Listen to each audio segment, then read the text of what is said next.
So we've been pushing a lot of our initiatives to the cloud. We're doing an awful lot of effort in terms of abandoning our data centers. We had 2 primary data centers in the state, and I moved out of one of those in about 6 months, and I'm working on getting out of the other one. We've been doing a massive broadband development project for the state. We did a 100 gigabit backbone corner to corner, 16 IPv6, reaching all the schools, every district, every state office. The next stage is to try and do the last mile on that. So it's increasing capacity to every district. We have every district on Ethernet now. Turned down all the T1s and all the old tech, but now we're going to work on bringing all the capacity up. So that's part of our big initiative. A lot of cloud development, a lot of cybersecurity efforts. Well, I've been tackling it from the governor's office and working outward. For example, our governor does the state of the state address as a hangout on air. And so we can actually provide that to all the citizens. They can pull that feed. The governor and the first lady went over to the Middle East and we're providing dinner for the troops that are deployed, our guard members that are deployed. And when he did his budget press conference, we brought in all the press corps and had the standard meeting of the conference, but he was sitting in a little side room in an airport, and we had a Nexus 7 in front of him, and he handled everything using technology so that he could then answer all the questions, interact with all the folks, handle the budget. We're trying to leverage technology in every way we can to make him more accessible. And then it carries across the board. We've done a bunch in terms of opening up access to all of our process, all of our policies, decision making. You know, as we open it, it's not just to citizenry, but it's also to staff. We consolidated IT, so we brought in folks from every different agency and brought them all into one. We did that in about 18 months. Well, in doing so, there's that, you have to create a culture from the ground up, folks that have been in agencies for 30 years in some cases. So we're using that same kind of technology to open up how we interact and how we communicate. We let all the staff see our supervisory meetings, management meetings. We've opened up and had public meetings through Hangouts on privacy, on data governance, how we handle data. When our agency was created, there was a lot of fear in the state that we would take all the agency data and move it in a big bucket.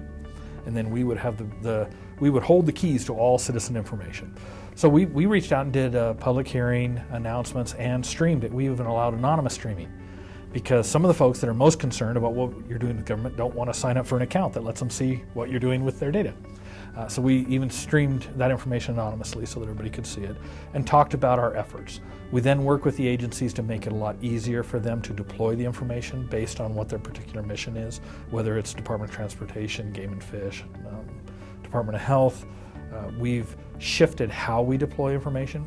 We moved most of the state's websites, or many of the state's websites, to Google Sites, and abandoned some of the legacy back-end technology that we had used in the past, to make it very easy for the folks that actually work on the information to update the content and share what's going on with everyone.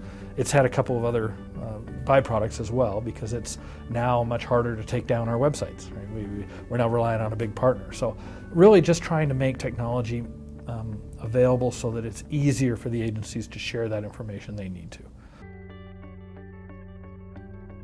Well, we're trying to do both, right? So I also sit on the Digital Privacy Task Force with the legislature. So we're trying to open up data elements, but we're also trying to anonymize. So in the areas where agencies gather data, we're trying to be very strict on the specific citizen information that they acquire. Wyoming is a very big state in terms of the privacy of the citizen. So once we can overcome that challenge and make sure that we have aggregate information, statistical information that's beneficial, we can share that, but first and foremost, protect the individual privacy as we do it. And that's critical in a state like Wyoming, because in some school districts, as an example, if you set 2 metrics on student records, you're identifying an individual student. So there's a challenge in being able to do that. But we also took on the state longitudinal data system. And many states are doing that, where they're getting cross information from preschool to post-workforce, and trying to do some statistical analysis on that. And we took that challenge on to build a model to allow agencies to do that, but we did so in a federated manner so that we don't pull all data into one place. We'll optimize that data necessary in order to search, but if you need to do a deep dive, you're going back to the authoritative data source to get the information, both to protect the content and to guarantee that you're actually getting current, relevant information. We want to set kind of an agnostic approach on how you gather that data. So while we primarily work in App Engine and put a lot of that in the Google Cloud is where we primarily work, we've also got partnerships with Microsoft so that we can put portions of the data that is publicly accessible in Azure and allow them to pull it based on the tools they wish to use over there, so that the product doesn't define what you can extract in terms of content. So that's been a big effort. One of the other things we do is we own no data. My agency owns no data. With the exception of where our broadband connections are, we are a second-tier agency. So the data that's gathered on citizens related to the Department of Health is still owned and maintained and all governance handled through the Department of Health. My staff will work on it for them, but they're on non-disclosure agreements, so I can't see it. I have no way to reach into the agencies and see their information. They can only push it to us. And we've kind of structured that design. We also have empowered our employees across the board so that we restrict the access based on the need. We set the privacy requirements in advance. They all sign what the expectations are. And then they also have an avenue to report if there's any violation of it. So in terms of openness of data, I've given you all the ways we don't allow it to be open. But it's really about trying to make sure that we're responsible in helping the agencies be the custodian of that content without taking it over ourselves. Well, for a couple of years we tried the traditional approach for cybersecurity governance where the entities identified their sectors and everybody managed that. So as CIO, I manage inside the executive branch. Homeland Security was awareness and citizen training outside of, the big W for Wyoming. We had that broken out, and it wasn't working as well as we would have preferred. We tried, but we were not getting really good synchronization of effort. So about 6 months ago, the governor changed that model, and now all cybersecurity efforts fall under the CIO. So where the National Guard assists with training and opportunities and practical exercises, Homeland Security with what they want to do in terms of citizen awareness or response plans for critical infrastructure partners, all of that is now handled under the CIO's office. So we oversee, and then we work with those teams to get the information out effectively.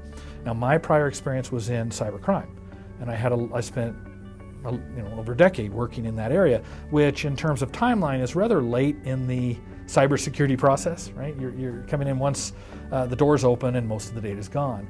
So it's been an interesting challenge for me to expand that expectation forward. We have put together a CRISP team, which is our cyber response group, and we're taking a little different approach than other states because we're actually structuring a team that can respond to help not only state agencies, but our critical infrastructure partners. So if we get actionable intel that a hacktivism group is going to take after an oil company in Wyoming, we'll have the option of deploying government employees to assist them in protecting their infrastructure pre-event. So we're using what I would call a fireman model. Right? If you run a business in Wyoming and it takes fire, there's a group of folks from the government that are going to help try and mitigate the risk to you as a citizen of Wyoming, right? As a business that's critical to us. We're going to do the same thing for cybersecurity. So we're increasing our training, increasing our certification across our staff, but we're also engaging on behalf of cities and counties and hospitals and small business because they don't have that capability and we need to share it. We're a small state, about 560,000, but we're the 9th largest in landmass. So from that perspective, we really have to partner for success. And that's an area where I think we're setting a kind of a new trend. I'd like to think that ends up being the norm at some point. Somewhere along the line, someone decided that it didn't make sense to have to hire guys to protect your building if it caught fire. And I think that the same occurs here. It's not that we're trying to bypass companies investing, but making sure that they know they're not on their own. The governor's been really committed to increasing technology as the 4th tier of our economy, because we've got a very extraction-based industry that we rely on. Energy is huge for us, tourism is huge, agriculture is huge, and tech has been the 4th sector we're trying to enhance. With that in mind, it's a little bit of a challenge if you don't partner with the folks to help them succeed, and cybersecurity has been a great place for government to be available if they wish. Well, when I walked in the door originally, they said, okay, well, you can have a Windows computer and a BlackBerry. And I said, well, that's going to be a problem because I've got an iPhone and a Mac. And you could hear the around the building, he's one of those. And they told us, well, we're a Microsoft shop. And since then, we are not a Microsoft shop anymore. We are a solution shop, right? It's about data. And where Microsoft's a great tool, we use it, and where others are great tools, we use it. And so we've really changed from one product, one method, one approach to moving off of every agency having their own set of servers. Every product that an agency uses is on its own server in their server farm, to a cloud approach across the board. Our priorities have been any device, anytime, from anywhere. We have probably a tenth of the VPN access now that we used to. Pardon me, for state employees. We pushed everything to the cloud. My agency, as an example, I don't have a drive layer, which is unheard of, right? So you find a company, everybody says, well, we go to the G drive, and that's where we put all these documents. We don't have one. Everything, all the products we work on, all the content we work on is sitting in Google. It's all up on our drive. It's all off-site. My agency's website is sitting as a Google site. So when they come after us and attack it, they're attacking off-prem. They're not in my core attacking the network to get from a foothold from our public-facing connections into the core of our network. So we've shifted a lot of that. We let folks use whatever they want. We let folks bring their own device. We try to leverage the amazing abilities that the millennials bring to work every day, right? Because they're from a different world. They can be extremely effective like this with a device in two hands. And to tell them, okay, now you need to sit down in front of this machine and this is how we've decided this is done. That, from a technical perspective, has been the largest shift. And in fact, it is more of a cultural shift than a technology shift. It's just tech facilitated. Well, when our move to Google really helped a lot, because we had mobile device management built in. We had a lot of ways to go in and control the devices. And we face it, people are going to use their own device no matter what.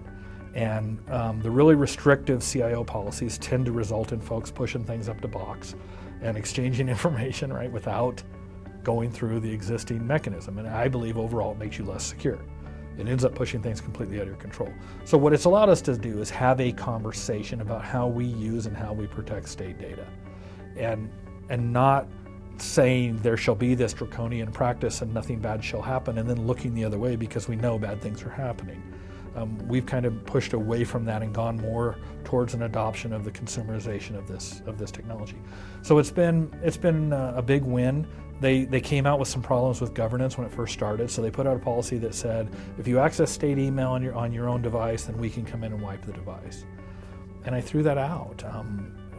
That's not how we're going to go about it. Now, I can go in and shut down access to the device, but there's nothing to keep state users from forwarding content, from putting it on drives, from being at home and downloading to their hard drive. And we don't go into their home and search their computer. That's not our approach we take. So why are we applying that same kind of mindset to mobile devices? For us, it's been very positive, and we've engaged folks in a trust relationship to try and take care of how we manage that content. And I think that's been a good thing.